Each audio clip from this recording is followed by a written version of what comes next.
दोस्तों, welcome to our YouTube channel Vajpayee logical classes. I am Kaustubh Vajpayee. मेरे साथ आप पढ़ते हैं डीएलएड 4th सेमेस्टर साइंस की क्लास। दोस्तों, अगर आपको हमारा चैनल पसंद आ रहा है तो प्लीज लाइक करें, शेयर करें, सब्सक्राइब करें, साथ ही बेल आइकॉन जरूर दबा दें ताकि आपको अपडेट्स मिलती रहें। दोस्तों, पिछली वीडियोस को आपने बहुत सारा प्यार दिया, इसके लिए आप सबको बहुत बहुत थैंक यू, धन्यवाद।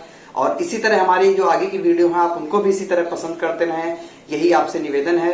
दोस्तों, आज हमारा टॉपिक है जैव विकास के समर्थन में प्रमाण। जैव विकास में समर्थन के प्रमाण की अगर हम बात करें तो मैंने पिछली वीडियो में बात भी की थी आपके साथ कि अगर जैव विकास हुआ है तो इसके कुछ न कुछ प्रमाण अवश्य होंगे जिनसे हमें पता चलेगा कि जीवों में विकास हुआ है। हम जानते हैं कि जीवों का विकास कोई एक दिन में होने वाली क्रिया न होकर के एक बहुत लंबी आनुवंशिक सतत प्रक्रिया होती है। तो इसके लिए प्रमाणों के आधार पर ही वैज्ञानिकों ने सिद्ध किया कि जीवों का विकास हुआ है। तो आज हम एक एक करके चर्चा करेंगे उन बिंदुओं पर जिन प्रमाणों के द्वारा यह सिद्ध हुआ कि जीवों में विकास होता है। इसमें हम देखते हैं कि जीवों के वर्गीकरण से प्रमाण, यानी कि जीवों का जो वर्गीकरण किया गया है। हम जानते हैं जो एक समान लक्षण प्रदर्शित करते हैं उनको एक जाति में रखते हैं, या ऐसी जातियां जिनमें एक समान लक्षण प्रतीत होते हैं, समान जातियां होती हैं, उनको हम एक वंश में रख लेते हैं, इसी प्रकार से कुल में रखते हैं और फिर करते करते उनको हम संघ तक लेकर के जाते हैं, फाइलम तक लेकर के जाते हैं। ये एक आधार होता है। इसी के आधार पर हम लोग जो वंश वृक्ष बनाते हैं, चाहे वो पादपों का हो, चाहे वो किसी भी जाति का हो, तो हम एक नीचे से लेकर के ऊपर तक समान जाति वालों को लेकर के चलते हैं और इसी से वंशवृक्ष तैयार किया जाता है। इसका प्रमुख आधार जो होता है वो हमारा जैसे तंत्रिका तंत्र का उपस्थित होना, उसमें नोटोकार्ड का पाया जाना, ये इन प्रमुख बिंदुओं को हम इसी में शामिल करते हैं। इसी प्रकार हम देखते हैं कि सबसे पहले मत्स्य वर्ग आया जिसमें मछलियों को रखते हैं। मछलियों से उभयचरों का निर्माण हुआ। उभयचर जो पानी में भी रह लेते हैं और मिट्टी में भी रह लेते हैं। फिर उभयचरों को इनके आगे जब बढ़ेंगे तो सरीसृप आ जाते हैं, है ना। फिर सरीसृप में रेंगने वाले जीवों को शामिल किया जाता है। इसके बाद पक्षी, और फिर पक्षियों से हम स्तनधारियों को बनाते हैं। इसी प्रकार से जब हम तुलनात्मक संरचना से प्रमाण करते हैं, यानी तुलनात्मक संरचना से प्रमाण जब हम लेकर के आते हैं तो हमें जीवों के लक्षणों में, यानी पुराने जाति के लक्षणों में और नई जाति के लक्षणों में, इनमें दोनों में हमें समानता प्रदर्शित करनी होती है। क्योंकि तुलना करने के लिए हमें दो बिंदु प्रमुख रूप से आवश्यक हैं, एक जिसकी तुलना करनी है और दूसरा जिससे तुलना करनी है। तो हम इसमें देखते हैं कि इसमें प्रमुख रूप से समजातता,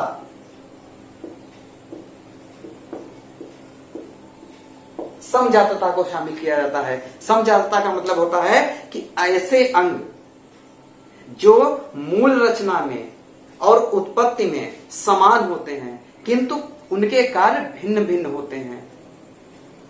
ऐसे अंग जो मूल रचना में और उनकी उत्पत्ति एक समान होती है लेकिन उन अंगों का कार्य अलग अलग हो, ऐसे अंगों को बोलते हैं हम लोग समजात अंग।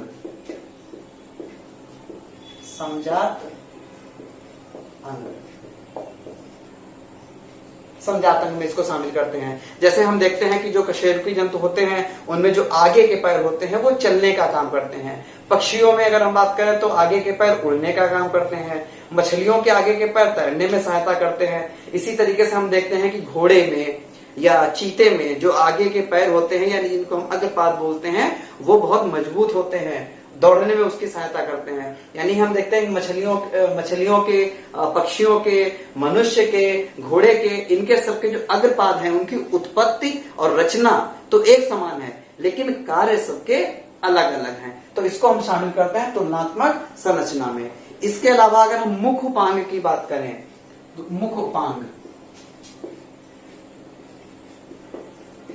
अगर हम मुख उपांग की बात करें, माने कि आगे के मुंह जो हमारे जो निम्न कोटि के हैं या जिनमें हमसे मधुमक्खी की बात करें, इस स्तर में जाएं, आर्थ्रोपोडा में जाते हैं अगर हम, तो देखते हैं कि काकरोच के मुख उपांग अलग तरीके के होते हैं और मधुमक्खी के जो मुख उपांग होते हैं उनका कार्य अलग होता है। दोनों का कार्य में भिन्नता है लेकिन कहीं न कहीं उनकी संरचना एक समान होती है, क्योंकि हम जानते हैं एक जोड़ी मैक्सिली पाए जाते हैं, हाइपोफेरिंग्स पाई जाती है, ये सब मूल रचना में एक समान होते हैं किंतु कार्य अलग होते हैं, इसीलिए हम इनको बोलते हैं समजात अंग। इसके अलावा अगर हम देखें तो दूसरी होती है समरूपता की। अगर हम बात करें, यानी ऐसे अंग जो कार्य में समान होते हैं, ऐसे अंग जो कार्य में समान होते हैं, जिनकी मूल रचना, उनका जो उत्पत्ति होती है वो अलग अलग तरीके की पाई जाती है, ऐसे अंगों को हम लोग बोलते हैं समरूप अंग। समरूप अंग यानी ये अंग कार्य में समान है किंतु रचना में ये भिन्न है। जैसे कि हम देखते हैं कि मधुमक्खी और बिच्छू के डंक दोनों का काम है एक तरीके से डसना हमारे अंदर, या उन पे जो दुश्मन होता है उससे बचने के लिए वो डंक अपना प्रयोग करते हैं, लेकिन दोनों की रचना बिल्कुल अलग तरीके की पाई जाती है। इसके बाद यहाँ पर समझ लेना बहुत जरूरी है कि समजातता और समरूपता में अंतर क्या है, यानी इनमें दोनों में अंतर भी समझ लेना भी आवश्यक है। यहीं पर यह भी महत्वपूर्ण होता है। तो हम समझ गए कि समजात अंग वे अंग होते हैं जो मूल रचना में, उत्पत्ति में, उद्भव में एक समान हो किंतु उनके कार्य भिन्न हो, और समरूप अंग वे अंग होते हैं जो रूप में समान, यानी दिखने में वो एक समान होते हैं लेकिन उनकी रचना अलग अलग प्रकार की पाई जाती है। तो देखिए, जो समान अंग होते हैं रचना के आधार पर, उन अंगों को कहेंगे हम समजात अंग, और जो दिखने में एक समान है और कार्य में भिन्न है उनको हम कहेंगे समरूप अंग। इसके बाद जो हमारा अगला प्रमाण होता है वो है संयोजक कड़ियों से प्रमाण, यानी संयोजक कड़ियों से, यानी ऐसी कड़ियां जो एक से दूसरे को जोड़ने का कार्य करती हैं, या हम यूं कहें कि एक जीव जाति को दूसरी जीव जाति से जोड़ने का कार्य करती हैं। वहां पर पिछली जात से और नई जात में कुछ न कुछ समानता अवश्य पाई जाती है, जिससे सिद्ध होता है कि जीवों में विकास हुआ है। जैसे कुछ लक्षण पिछली पीढ़ी के होंगे और कुछ लक्षण अगली पीढ़ी के होंगे, या जो नई पीढ़ी है उसके लक्षण पाए जाते हैं। लेकिन एक जात उनके बीच में ऐसी भी पाई जाती है जिसमें अगली पीढ़ी के भी लक्षण हो और पुरानी पीढ़ी के भी लक्षण हो, यानी उस जाति को कहेंगे हम संयोजक जाति, उसको हम कहेंगे संयोजक कड़ी या संयोजक जाति, इसको हम बोल देते हैं संयोजक कड़ी। ठीक है। इसके बाद हम जानते हैं, जैसे एक नाम आता है आर्कियोप्टेरिस का, हम पीछे पढ़ भी चुके हैं, कई बार हमें बताया भी गया है। आर्कियोप्टेरिस का नाम आता है कि वो पक्षियों और सरीसृपों के बीच की कड़ी मानी गई है। इसमें सरीसृपों को भी लक्षण पाए जाते हैं और पक्षियों को भी लक्षण पाए जाते हैं। इसके अलावा एक जंतु होता है प्रोटोथीरिया, जिसमें सरीसृप के भी लक्षण हैं और स्तनधारियों के लक्षण पाए जाते हैं। इसके अलावा विषाणु जैसे हम जानते हैं, तो विषाणु की खासियत ये होती है कि जब वो जीवित कोशिका के अंदर जाता है तो वो जीवित कोशिका के भांति कार्य करने लगता है, यानी वो जीवित हो जाता है, और जब वो बाहर अजैविक वातावरण में रहता है तो वो निर्जीव अवस्था में पाया जाता है। यानी हम कह सकते हैं विषाणु सजीव और निर्जीव के बीच की कड़ी पाई जाती है। इसके बाद हम देखते हैं कि अगला जो पॉइंट आता है वो है पूर्वजता से प्रमाण। तो पूर्वजता का मतलब ये होता है कि कभी कभी कुछ ऐसे लक्षण भी होते हैं जो पुरानी पीढ़ियों में तो पाए जाते थे, उसके बाद की पीढ़ियों में गायब हो गए, लेकिन कुछ समय के बाद, कुछ पीढ़ियों के बाद अचानक से फिर नई पीढ़ी में वो लक्षण हमको दिखाई दे जाते हैं। ऐसे लक्षणों को हम बोलते हैं पूर्वजता। फिर से समझ लेते हैं कि कई पीढ़ियों पहले वो लक्षण तो पाए जाते थे, लेकिन उसके बाद धीरे धीरे वो दिखना बंद हो गए, लेकिन अचानक से किन्हीं कारणों से वो फिर से नई पीढ़ियों में अचानक से वो प्रकट हो जाते हैं। उन लक्षणों को हम बोलते हैं पूर्वजता। इससे सिद्ध होता है कि जीवों में विकास हुआ है, यानी जैव विकास हुआ है। अगर इसकी हम बात करें तो जैसे मनुष्य में पूंछ, मानव में पूंछ, कई बार हमें ऐसी घटनाएं सुनने को मिल जाती हैं मीडिया के द्वारा कि कोई ऐसा बच्चे का जन्म हुआ जिसमें पूंछ होती है, तो उसको लोग बहुत आश्चर्य से देखते हैं, लेकिन इसमें कोई ऐसी आश्चर्य वाली बात नहीं होती, क्योंकि इससे सिद्ध होता है कि जीवों में विकास हुआ है। इसके अलावा कैनाइन दांत, लंबे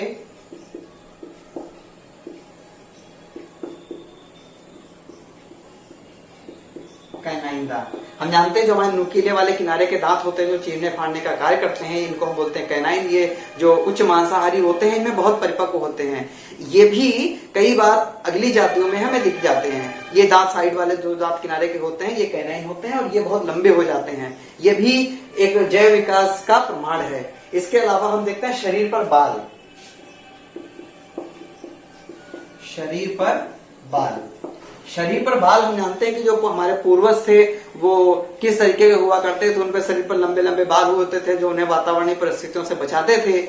इस प्रकार से नई पीढ़ियों में जब अचानक से ये शरीर पर बाल आ जाते हैं या कुछ ज्यादा घने बाल हो जाते हैं, तब सिद्ध हो जाता है कि जीवों में विकास हो रहा है। इसके अलावा घोड़े में एक अतिरिक्त उंगली का भी विकास होता है, ये भी एक पूर्वजता का एग्जाम्पल है। इसके बाद हम बात करें तो तुलनात्मक भ्रौणिकी का, यानी कि हम इस पॉइंट को देखेंगे तुलनात्मक भ्रौणिकी का क्या प्रमाण मिलता है भ्रूणिकी से।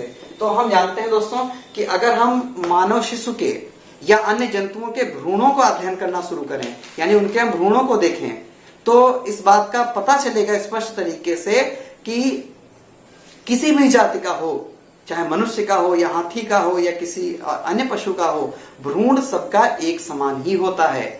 सबके भ्रूणों की संरचना एक समान होती है। यानी इससे भी सिद्ध होता है कि जीवों में विकास समान जीव जातियों के निम्न कोटि से उच्च कोटि की तरफ हुआ है। यानी ये भी एक बहुत बड़ा प्रमाण है। इसके बाद अगला प्रमाण मिलता है हमें आनुवंशिकी से। आनुवंशिकी का मतलब हम जानते हैं कि पिछली पीढ़ियों के लक्षणों को अगली पीढ़ी में ले जाने के लिए जो कारक जिम्मेदार हैं, उन लक्षणों को हम बोलते हैं आनुवंशिक लक्षण। इन्हीं के द्वारा एक पीढ़ी से दूसरी पीढ़ी में लक्षणों का उनको भेजा जाता है लक्षणों में, या माता पिता के लक्षण संतानों में जाते हैं आनुवंशिक लक्षणों के द्वारा।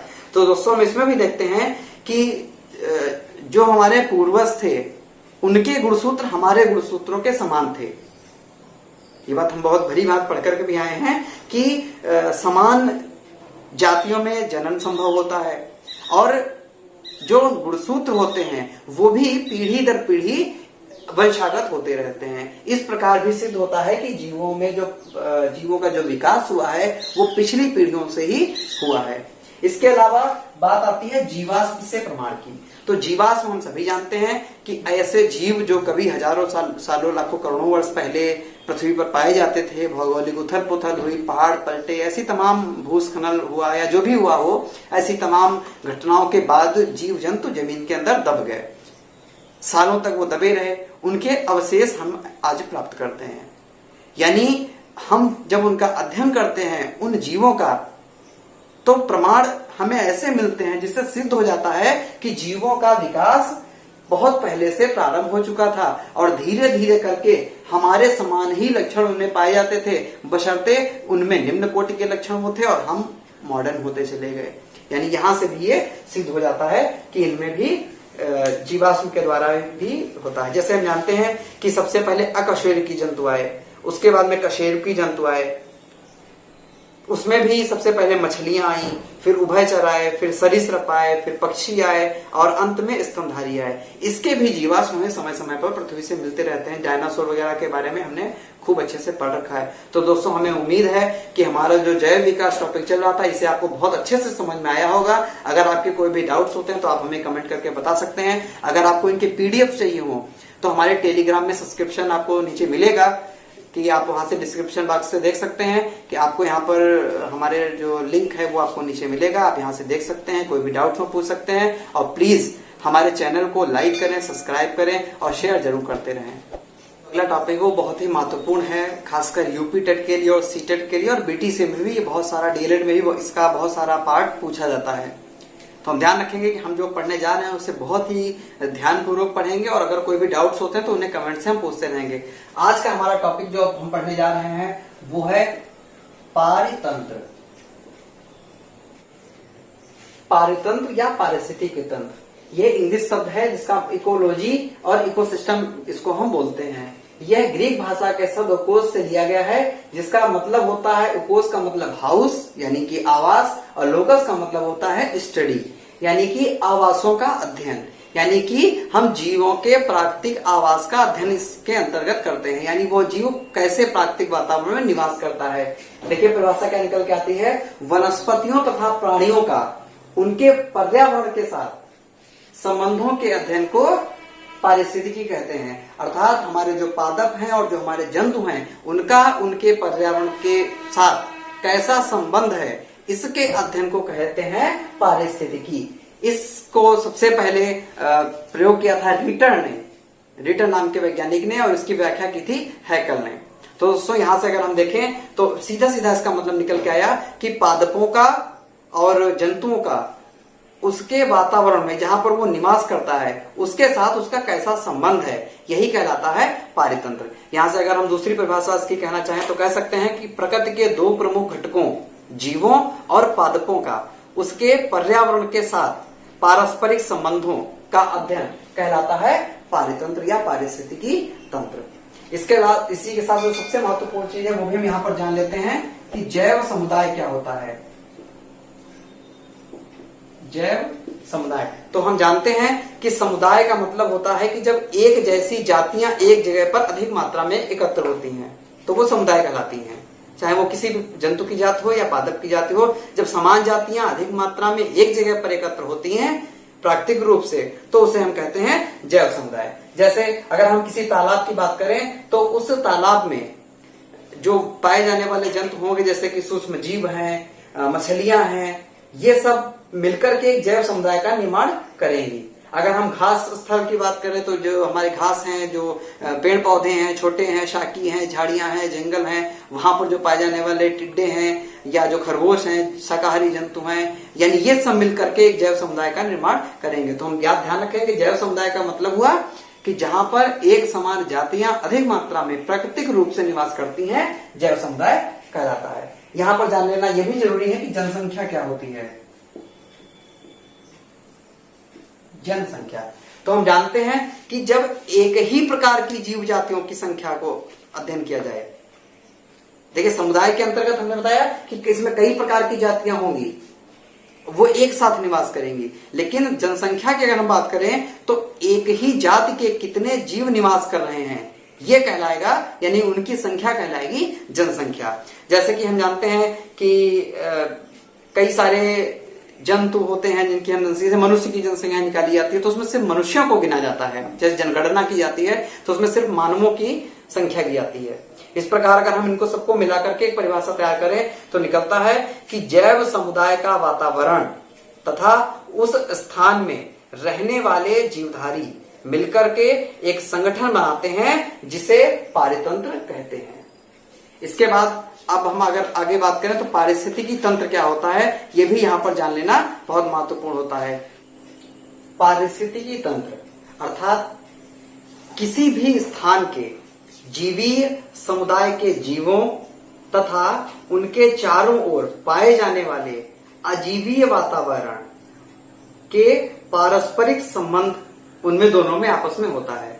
यानी कि किसी वातावरण में पाए जाने वाले जीवों और उनके अजैविक वातावरण में, यानी जैविक वातावरण और अजैविक वातावरण में, उनमें दोनों में आपस में पारस्परिक संबंध होता है और ये एक दूसरे पर बराबर प्रभाव डालते हैं। यानी जितने हमारे समुदाय में जैविक कारक जितना जिम्मेदार है उतना ही अजैविक कारक जिम्मेदार हैं।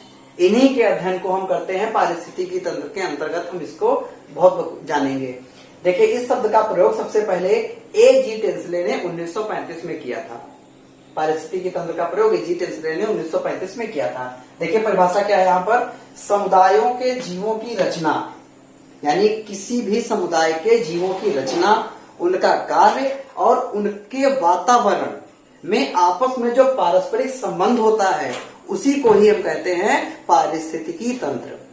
यानी जैविक कारक और अजैविक कारक दोनों एक समुदाय के अंतर्गत हैं और उनके कार्य, उनका रचना और उनका वातावरण, इनमें जब आपस में हम एक दूसरे का संपर्क, उनमें कैसा संबंध है, उनमें आपस में कैसा रिलेशन है, इसका अध्ययन करते हैं पारिस्थितिकी तंत्र के अंतर्गत।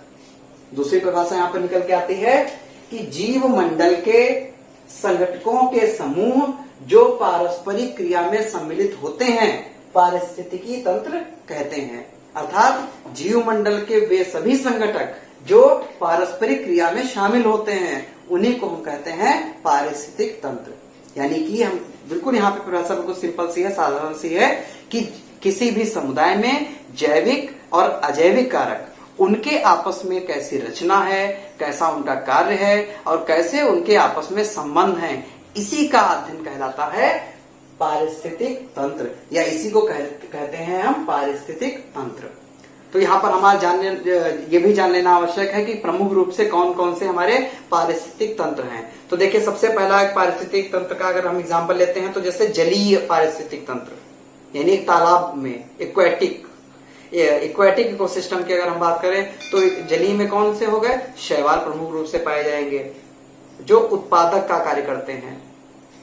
इसके बाद अगर हम घास के मैदान की बात करें तो घास के मैदान में उत्पादक होते हैं, घास होती हैं, जंगली छोटे पौधे होते हैं।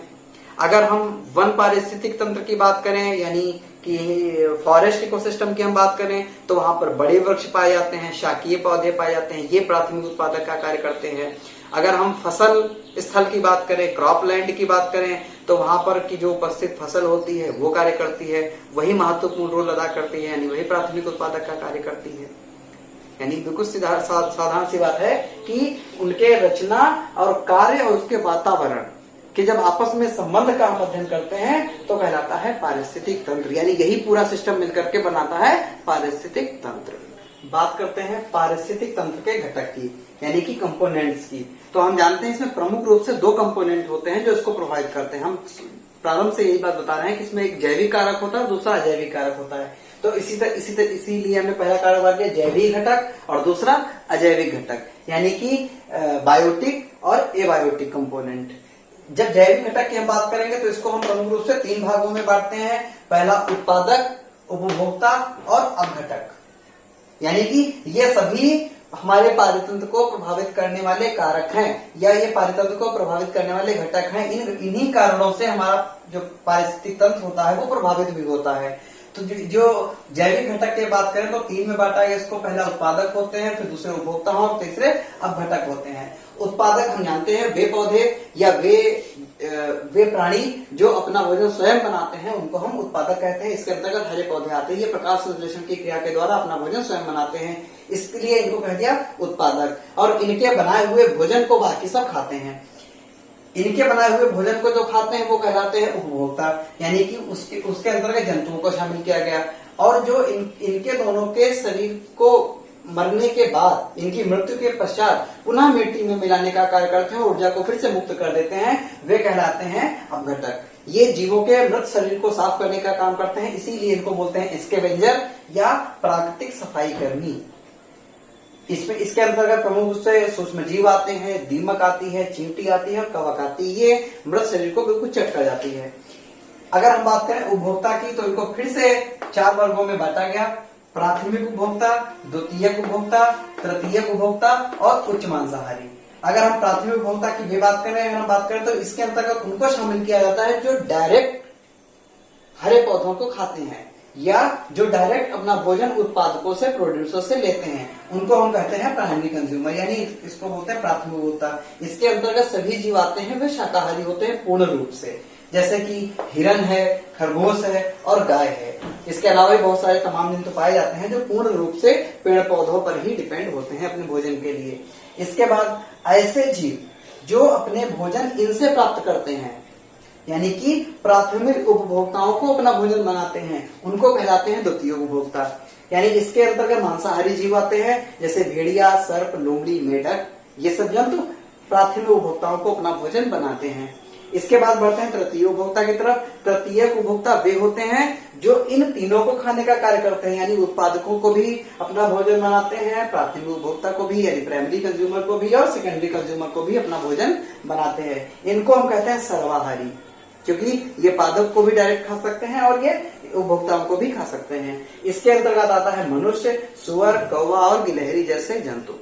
इसके बाद आते हैं उच्च मांसाहारी। उच्च मांसाहारी उन जंतुओं को कहते हैं या उन जंतुओं को इसमें शामिल करते हैं जो पूर्ण रूप से मांस को ही अपना आहार बनाते हैं, इनको कहते हैं उच्च मांसाहारी। इसमें हमारे प्रमुख रूप से शेर, चील और बाघ आते हैं। इसके बाद अगर हम जैविक अजैविक कारक की तरफ बढ़ते हैं, जो हमारे अजैविक घटक होते हैं, इनको हम फिर से 3 भागों में बांटते हैं। पहला अकार्बनिक तत्व, दूसरा कार्बनिक तत्व और तीसरा भौतिक तत्व। अकार्बनिक तत्व का मतलब इनऑर्गेनिक कंपोनेंट, इनऑर्गेनिक माने कि इनमें प्रमुख रूप से जल आता है H2O, लवण आते हैं हमारे, ये कुछ एग्जांपल दिए गए हैं, आप देख सकते हैं। इसके अलावा कुछ गैसें जैसे ऑक्सीजन, कार्बन डाइऑक्साइड गैसें भी प्रमुख रूप से इसी में शामिल की जाती हैं। ये सब इनऑर्गेनिक कंपोनेंट के अंतर्गत आते हैं हमारे पारितंत्र के अंतर्गत।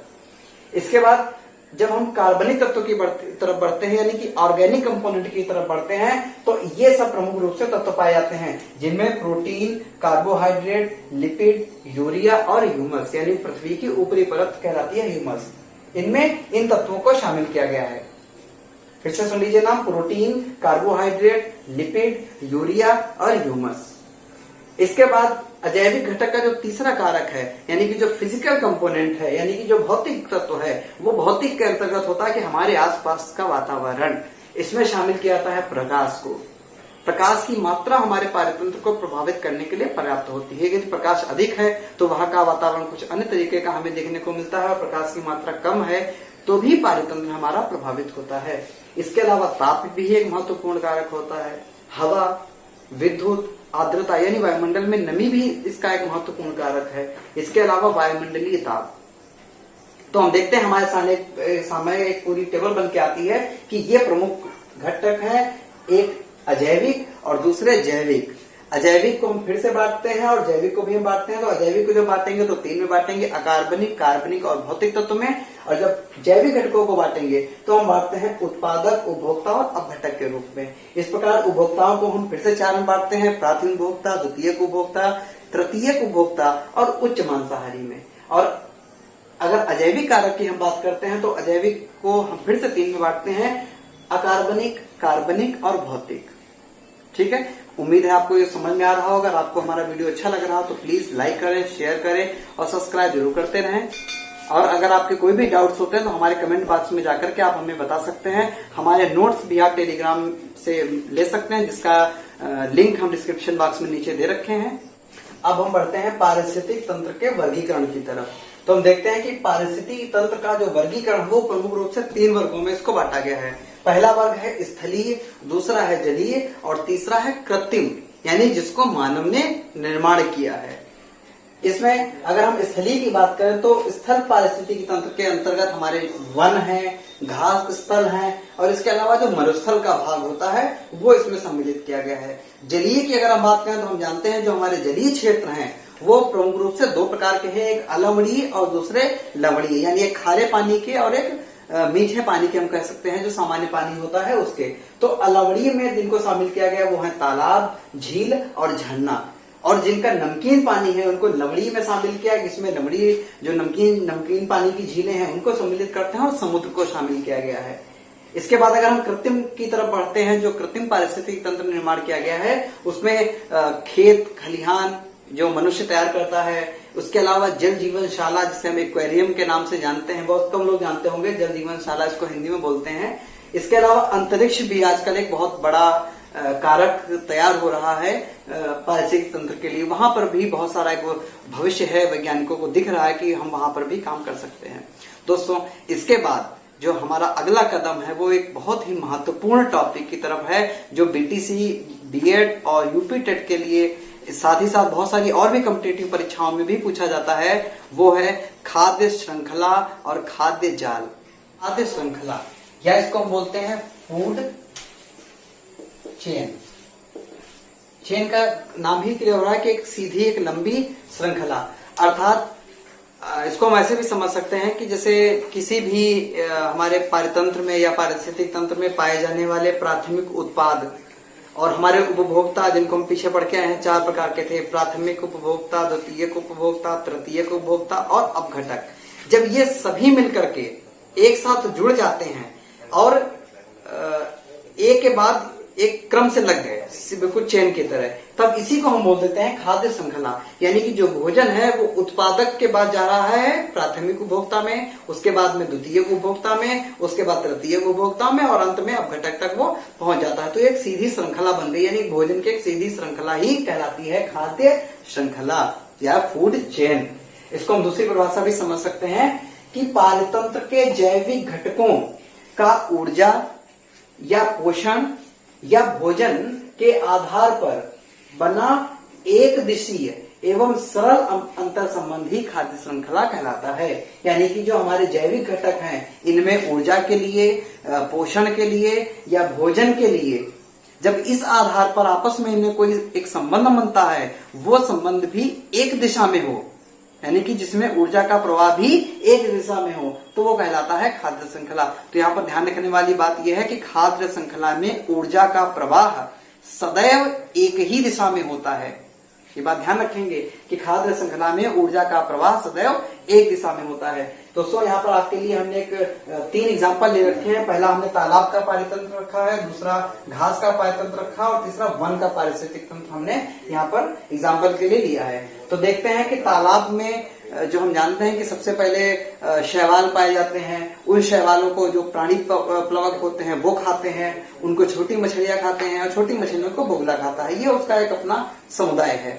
तो देखिए, जो पादप प्लवक होते हैं यानी कि ये भोजन बनाने का कार्य करते हैं, यानी कि इनको हम कहेंगे उत्पादक। अच्छा, यहाँ पर यह भी जानना जरूरी है कि उत्पादक अपना भोजन सदैव सूर्य के प्रकाश की उपस्थिति में ही बनाते हैं, जब उनमें क्लोरोफिल होता है, यानी इसको कहीं न कहीं से सौर ऊर्जा भी मिल रही है। तो ये सौर ऊर्जा की उपस्थिति में ही पादप प्लवक अपना भोजन बनाएंगे। ये उत्पादक, इनका भोजन यानी इनसे भोजन लेकर के प्राणी प्लवक पाएंगे, यानी इनको हम बोल देंगे प्राथमिक उपभोक्ता। ठीक है, हम जानते हैं कि जो द्वितीय उपभोक्ता होते हैं वो प्राथमिक उपभोक्ताओं को अपना भोजन बनाते हैं, यानी ये जो छोटी मछलियां हो गई ये कहलाएंगी द्वितीय उपभोक्ता। और इसी प्रकार अंत में इनको भी अपना आहार बनाता है तृतीय उपभोक्ता, यानी कि बगुला। तो ये हो गया हमारा तृतीय उपभोक्ता। तो हम देखते हैं कि जो सूर्य से आने वाली ऊर्जा थी वो उत्पादकों के पास आई। उत्पादकों ने इस ऊर्जा को यानी खाद्य ऊर्जा को दे दिया प्राणी प्लवक को, यानी यहां से जो स्थानांतरण हो रहा है वो खाद्य ऊर्जा का स्थानांतरण हो रहा है। यहां से खाद्य ऊर्जा पहुंचती है प्राथमिक उपभोक्ता के पास, उसके बाद प्राथमिक उपभोक्ता इस ऊर्जा को आगे भेज देता है, यानी यहाँ भी जो आगे बढ़ रही है वो खाद्य ऊर्जा अब आगे पहुंच चुकी है, और ये छोटी मछलियां जो ऊर्जा होती हैं वो आगे पहुंचा देती हैं, यानी यहाँ पर भी खाद्य ऊर्जा आगे जा रही है। तो हम देखते हैं कि ऊर्जा सौर ऊर्जा से आई, उत्पादक से प्राथमिक से द्वितीय और अंत में तृतीय के पास, यानी ऊर्जा देखिए एक ही दिशा में उसका प्रवाह हो रहा है। इसके बाद अगर हम घास के पारितंत्र की बात करते हैं तो हमारे घास के जो उत्पादक होते हैं वो स्वयं घास होती है, यानी ये हमारे हो गए उत्पादक। हम फिर वही बात कहेंगे कि बिना सौर ऊर्जा के इनमें भोजन नहीं बनेगा, यानी इसको यहीं से सौर ऊर्जा भी मिल रही है। इसके बाद ये पहुंचता है टिड्डा के पास, यानी टिड्डा हो गया हमारा प्राथमिक उत्पादक, ये हो गया द्वितीय उत्पादक और ये हो गया तृतीय उत्पादक। और यहां भी हम कहेंगे कि खाद्य ऊर्जा ही आगे पहुंच रही है।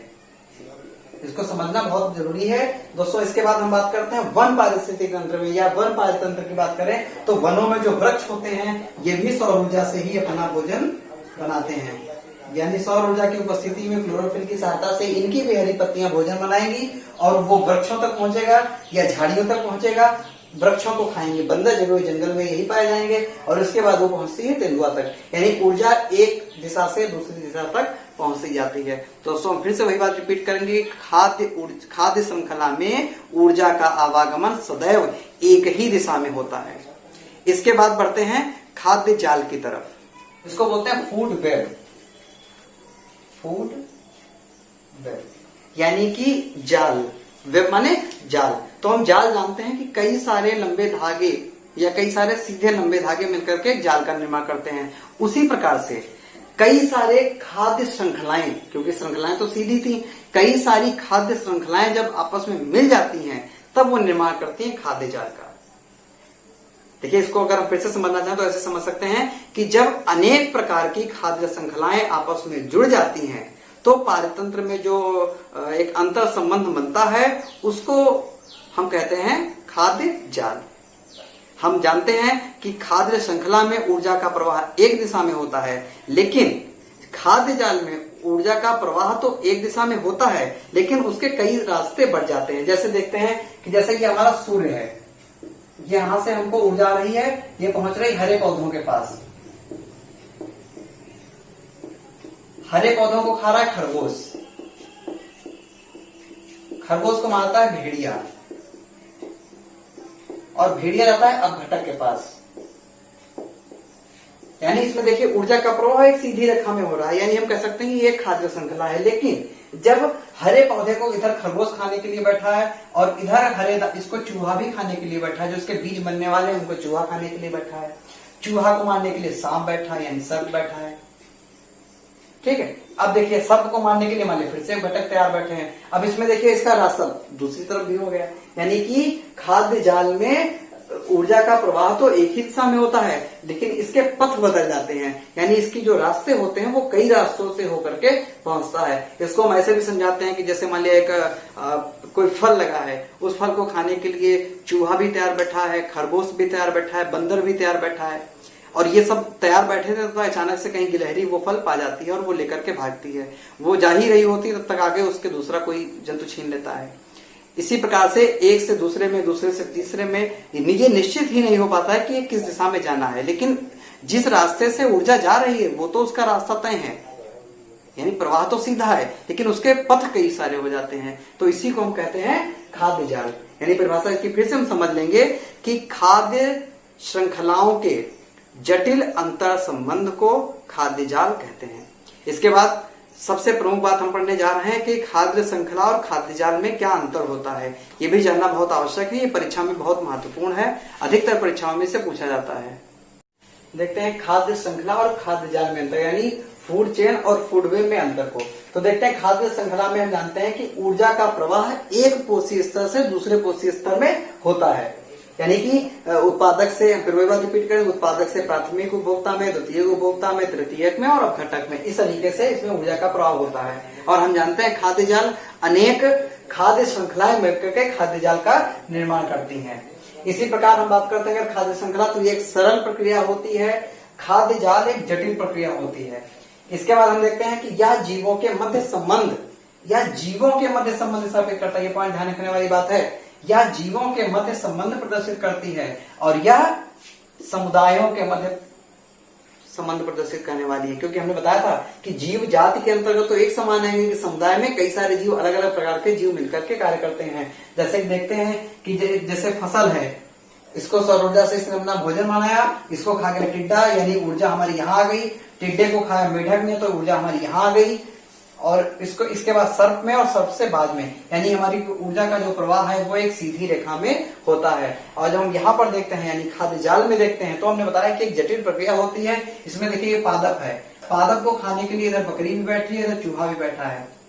इसके बाद क्या होता है, ये खरगोश भी इधर बैठा है, चूहे को खाने के लिए इधर सर्प बैठा है, सर्प को खाने के लिए नेवला बैठा है, इधर खरगोश, ये भी सर्प बैठा है इसके लिए, बकरी को मारने के लिए शेर बैठा है, इधर नेवले को भेड़िया मार के खा गया, भेड़िया इसको भी खा सकता है और भेड़िया इसको शेर खा सकता है। तो देखिए इसमें सब आपस में एक दूसरे से जुड़े होते हैं, ये सब अलग अलग समुदाय के जीव हैं और वो सब आपस में जुड़े हुए हैं। इस प्रकार ये खाद्य जाल का निर्माण करते हैं। दोस्तों ये अंतर बहुत महत्वपूर्ण है, इसको बहुत अच्छे से समझ लीजिएगा। और अगर कोई डाउट्स होते हैं तो आप फिर से पूछ सकते हैं, हमारे पीडीएफ आप हमसे ले सकते हैं, हमारे टेलीग्राम से हमसे कांटेक्ट आप कर सकते हैं, जिसका लिंक हमारे डिस्क्रिप्शन बॉक्स में दिया गया है। दोस्तों अगर आपको हमारा वीडियो पसंद आ रहा हो तो प्लीज लाइक शेयर सब्सक्राइब जरूर करते रहें। इसके बाद हमारा टॉपिक है पारिस्थितिकी पिरामिड। देखिए ये बहुत एक ऐसा टॉपिक है जिसमें बहुत सारे बच्चे घबरा जाते हैं, वो समझ नहीं पाते हैं कि उन्हें पिरामिड में क्या करना है, ये थोड़ा उन्हें कठिन लगता है। लेकिन ऐसा कुछ भी नहीं है कि पिरामिड अगर आपकी समझ में आ गया तो मुझे लगता है इससे आसान कोई चीज नहीं है। देखिए पारिस्थितिकी पिरामिड बनाते समय सबसे जरूरी बात ये ध्यान रखेंगे कि उनको हम 3 प्रकार से उनको हम बांटते हैं। किसी भी समुदाय में या किसी भी पारितंत्र में पाए जाने वाले जीवों की संख्या अगर ज्यादा है तो सबसे नीचे, उससे कम है उससे ऊपर, उससे भी कम है तो उससे ऊपर या सबसे ऊपर। इसी प्रकार से हम क्रम में उनको बांट सकते हैं। इसीलिए हमने बना रखा है कि देखिए अगर सबसे ज्यादा है तो उनको हम सबसे नीचे रख सकते हैं, उसके बाद वालों को उसके कम रख सकते हैं। हम जानते हैं पृथ्वी पर पाए जाने वाले सबसे ज्यादा हरे पेड़ पौधे होते हैं तो उनको हम सबसे नीचे रखेंगे। उसके बाद में प्राथमिक उपभोक्ता है, उसके बाद में द्वितीयक है और सबसे कम सर्वोच्च उपभोक्ता पृथ्वी पर पाए जाते हैं। यानी इनको हम इस प्रकार से क्रम में रख सकते हैं, यानी कि संख्या के आधार पर। दूसरा बताया गया कि जीव भार के आधार पर, यानी इनका जीव भार कैसा है, तो हम जानते हैं कि ये उत्पादक है तो सबसे ज्यादा जीव भार इन्हीं का होगा, तो इस संख्या के आधार पर भी इनका हम इसी प्रकार से बना सकते हैं। और इसके बाद में ऊर्जा, यानी कि इनमें पाई जाने वाली ऊर्जा, यहां पर ध्यान रखने वाली बात होती है कि ऊर्जा सबसे अधिक उत्पादक में, फिर प्राथमिक उपभोक्ता में, उससे कम द्वितीयक में और उससे कम सर्वोच्च में। जैसे कि हम 10% का सिद्धांत भी जान चुके हैं पीछे, कि जैसे कि इसके पास है 1000 जूल की ऊर्जा, तो इसके पास हो जाएगी 100 जूल की ऊर्जा, इसके पास बचती है 10 ऊर्जा और इसके पास पहुंचते पहुंचते बचती है 1 जूल की ऊर्जा, यानी कि ऊर्जा लगातार घट रही है। इसी प्रकार से जब हम बनाते हैं तभी ये कहलाता है पिरामिड, पारिस्थितिकी पिरामिड। तो देखिए परिभाषा बिल्कुल क्लियर लिखी है कि इस एक पारितंत्र में या एक पारितंत्र के विभिन्न जीवों को उनकी संख्या, जीव भार एवं संचित ऊर्जा के आधार पर आरेखी चित्रों से प्रदर्शित करने को ही पारिस्थितिकी पिरामिड कहते हैं। बिल्कुल आसान सी बात है कि जब हम रेखा चित्रों के माध्यम के द्वारा या आरेख माने रेखा चित्र ही हो गया, जब हम रेखा चित्रों के माध्यम के द्वारा जीवों की संख्या, उनका जीव भार और उनकी ऊर्जा के मात्रा के आधार पर उनको चित्रीय रूप से प्रदर्शित करते हैं तो ये कहलाता है पारिस्थितिकी पिरामिड। इसका जो सबसे पहला पिरामिड बनाया था वो चार्ल्स एल्टन नाम के वैज्ञानिक ने बनाया था 1927 में। फिर यहां पर यह भी जानना बिल्कुल क्लियर ही है, जानने की कोई आवश्यकता ही नहीं कि देखिए पहला हो गया संख्या, दूसरा हो गया जीव भार और तीसरा संचित ऊर्जा। यानी कि हमारे जो पिरामिड हो गए वो भी 3 ही प्रकार के हो गए। कौन कौन? एक संख्या के आधार पर पिरामिड, दूसरा जीव भार के आधार पर पिरामिड और तीसरा संचित ऊर्जा के आधार पर पिरामिड। अब बिल्कुल क्लियर है, जीव संख्या के आधार पर पिरामिड, जीव भार के आधार पर पिरामिड और संचित ऊर्जा के आधार पर पिरामिड। अब हम एक एक करके इन तीनों के बारे में जानेंगे। जैसा कि पहला पिरामिड हमारा है जीव संख्या पिरामिड, तो हम बताया हमने कि इस पिरामिड में प्रत्येक कोशीय स्तर पर मौजूद प्रति इकाई क्षेत्रफल में सजीवों की संख्या को प्रदर्शित किया जाता है। फिर से सुन लीजिए, इस पिरामिड के द्वारा प्रत्येक स्तर पर मौजूद प्रति इकाई क्षेत्रफल पर सजीवों की संख्या को प्रदर्शित किया जाता है। अच्छा, यहां पर यह भी ध्यान रखेंगे कि इसमें सबसे ज्यादा उत्पादक है, यानी संख्या सबसे ज्यादा उत्पादकों की है, इसलिए सबसे नीचे हम रखेंगे उत्पादकों को। लेकिन ये भी तो हो सकता है इसका पिरामिड हम उल्टा भी तो बना सकते हैं, जरूरी नहीं कि हम इसी तरीके से बनाएं, हम इस तरीके से ही बना सकते हैं कि सबसे ज्यादा को हमने यहां रख दिया, इसके बाद वालों को हमने यहां कर दिया, इसके बाद वालों को इस प्रकार से करते चले गए, यानी कि ये हमारे उत्पादक हो गए, ये हमारे उत्पादक हो गए और ये प्राथमिक उपभोक्ता हो गए, ये द्वितीयक हो गए, ये तृतीयक हो गए। इस प्रकार से भी हम बांट सकते हैं, यानी कि संख्या के आधार पर हम इनका उल्टा पिरामिड भी ज्ञात कर सकते हैं। ये प्रश्न कई बार परीक्षा में पूछा आता है, बच्चे उसको गलत कराते हैं कि संख्या के आधार पर हम सीधा और उल्टा दोनों प्रकार का पिरामिड प्राप्त कर सकते हैं। इसके बाद जीव भार का पिरामिड की बात करें तो भार को भी हम इसी प्रकार से रख सकते हैं कि जो सबसे ज्यादा जिनका जीव भार है यानी उत्पादकों का सबसे ज्यादा जीव भार है उनको हम सबसे नीचे रखेंगे। इसी प्रकार से अगर हम रखना भी चाहें तो हम उल्टा भी रख सकते हैं, यानी उनको सबसे ऊपर भी रख सकते हैं, यानी कि संख्या के आधार पर और जीव भार के आधार पर हमें पिरामिड सीधे और उल्टे दोनों प्रकार के मिलते हैं।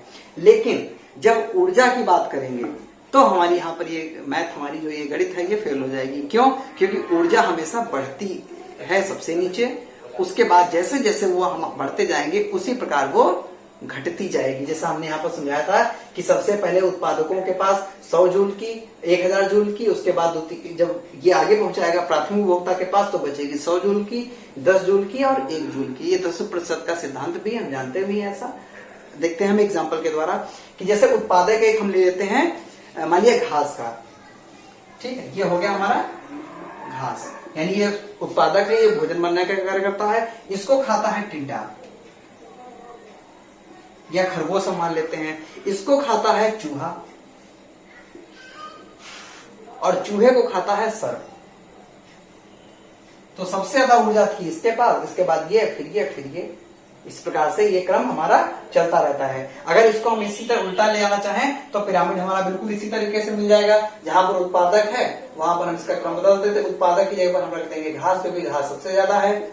इसके बाद यहाँ पर हम रख सकते हैं, इसको खाता है टिड्डा, तो टिड्डे को रख सकते हैं। इसके बाद यहाँ पर चूहा हो गया और इसी जगह पर हमारा सर्प हो गया, या आगे हमारा जो भी जाना है उसको हम ले जाएंगे, बिल्कुल सिंपल सी बात है। इसके बाद जीव भार की बात करते हैं। तो जीव भार के पिरामिड में हम देखते हैं कि जब किसी पारतंत्र के प्रति इकाई क्षेत्रफल में रहने वाले सजीवों का कुल शुष्क भार, क्योंकि जीव भार हमारा शुष्क भार होता है, तो हम जानेंगे कि प्रति इकाई क्षेत्रफल में रहने वाले जीवों का शुष्क भार पारतंत्र का जीव भार कहलाता है। यानी इस आधार पर हम इसको भी बांट सकते हैं। तो हम देखेंगे शुष्क भाग निकाले तो सबसे ज्यादा उत्पादकों का मिलेगा, बिल्कुल सिंपल सी बात है। तो उत्पादकों का ये हम पहला एग्जाम मान लेते हैं संख्या के आधार पर। तो इसमें हमें ऊर्जा नहीं दिखानी है, क्योंकि हम संख्या को दिखा रहे हैं, इसलिए हम ऊर्जा को नहीं दिखा सकते यहाँ पर।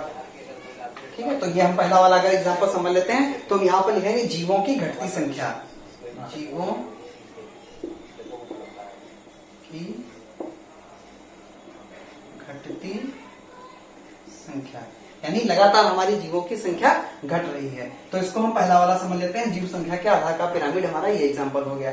दूसरा वाला एग्जांपल हम इसको समझ लेते हैं कि जीव भार का पिरामिड। तो हम जानते हैं जीव भार सबसे ज्यादा किसका होता है, सिंपल सी बात है, जो हमारे उत्पादक होंगे, यानी घास का सबसे ज्यादा हो गया। इसके बाद इनको खाने वाले जो हो गए, चूहा मान लेते हैं इस बार, या टिड्डा मान लेते हैं, टिड्डा ही समझ लेते हैं।